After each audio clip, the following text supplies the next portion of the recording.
8 जून 1975 की वो तपती हुई दोपहर और जम्मू कश्मीर का संबा सेक्टर, जहां सरहद की खामोशी के पीछे एक ऐसा तूफान पनप रहा था जिसने भारतीय सुरक्षा तंत्र की नींव हिलाकर रख दी थी।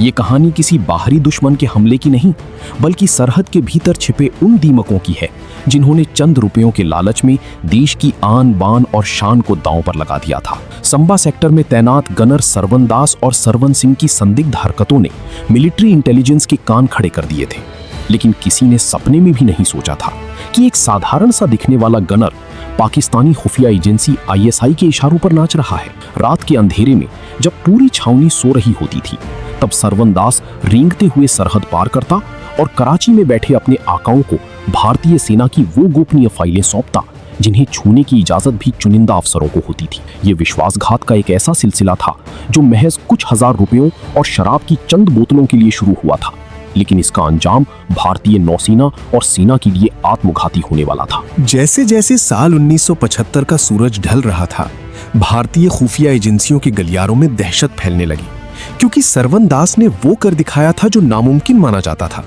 उसने भारतीय नौसेना के गौरव और उस समय के सबसे शक्तिशाली जंगी जहाज का ब्लूप्रिंट और उसकी रणनीतिक स्थिति के दस्तावेज ISI को बेच दिए थे। ये केवल कागज के कुछ पन्ने नहीं थे, बल्कि भारतीय समुद्र की सुरक्षा की चाबी थी जिसे दुश्मन के हाथों में सौंप दिया गया था। जब मिलिट्री इंटेलिजेंस ने सरवन दास को हिरासत में लेकर पूछताछ शुरू की, तो उसने जो राज उगले उन्होंने दिल्ली के नॉर्थ ब्लॉक में हड़कंप मचा दिया। सरवन ने अकेले इस काम को अंजाम नहीं दिया था, बल्कि उसने दावा किया कि भारतीय सेना की कई ऊंचे पदों पर बैठे अधिकारी भी इस जासूसी रिंग का हिस्सा थे। यहाँ से शुरू हुआ ऑपरेशन रैट होल का वो काला अध्याय, जहाँ जासूसों को पकड़ने की आड़ में निर्दोष अफसरों की करियर और जिंदगी को तबाह करने का एक खतरनाक खेल शुरू हुआ। 1975 से 1979 के बीच सांबा सेक्टर एक नर्क में तब्दील हो चुका था, जहाँ शक की सुई जिस पर भी घूमती उसे टॉर्चर सेल में डाल दिया जाता था। मेजर RK मिठखा जैसे जांबाज अफसर, जिन्होंने अपनी पूरी जिंदगी वतन के नाम कर दी थी,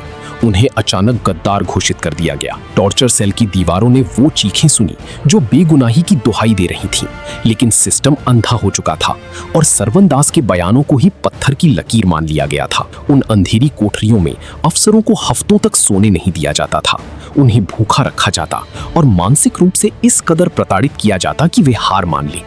ये भारतीय सैन्य इतिहास का वो दौर था जब खुफिया एजेंसियां असली गुनहगारों को ढूंढने के बजाय अपने ही लोगों का शिकार कर रही थीं।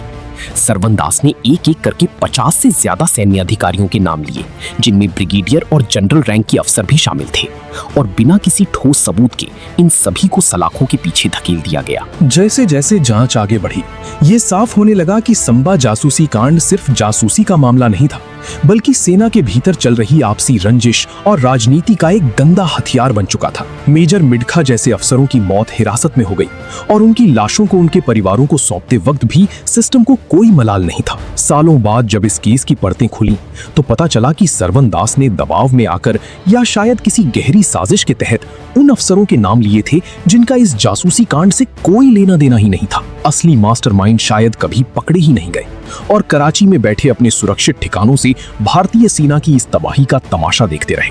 ये ऑपरेशन रैट होल आज भी भारतीय इंटेलिजेंस के माथे पर एक ऐसा कलंक है जो याद दिलाता है कि जब रक्षक ही भक्षक बन जाएं और न्याय अंधा हो जाए, तो एक जासूस का छोटा सा लालच पूरे देश की असमत को मिट्टी में मिला सकता है। जैसे ही इस काले अध्याय की सच्चाई धीरे धीरे सामने आने लगी, सेना और सरकार के सामने सबसे बड़ा सवाल ये था कि आखिर इतनी बड़ी चूक कैसे हो गई। जिन अफसरों पर देश की सुरक्षा की जिम्मेदारी थी, वही बिना ठोस सबूतों के अपने ही साथियों को कुचलते चले गए। ऑपरेशन रैट होल अब केवल एक जांच नहीं, बल्कि एक ऐसे जाल में बदल चुका था जिसमें सच और झूठ की पहचान करना लगभग नामुमकिन हो गया था। साल 1980 के बाद जब कुछ पीड़ित अधिकारियों के परिवारों ने न्याय के लिए आवाज उठानी शुरू की, तब इस केस ने फिर से सुर्खियां बटोरी। कोर्ट में दाखिल याचिकाओं ने उन दर्दनाक सच्चाइयों को उजागर करना शुरू किया जिन्हें सालों तक दबाकर रखा गया था। मेडिकल रिपोर्ट्स, हिरासत में हुई मौतें और बिना सबूत के की गई गिरफ्तारियां, सब कुछ धीरे धीरे सिस्टम की नाकामी को बेनकाब कर रहा था।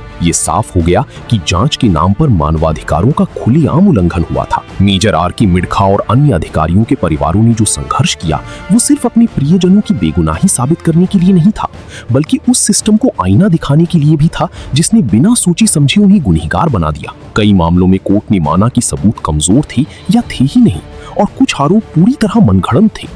लेकिन तब तक बहुत देर हो चुकी थी। कई जिंदगियां बर्बाद हो चुकी थी, कई परिवार टूट चुके थे।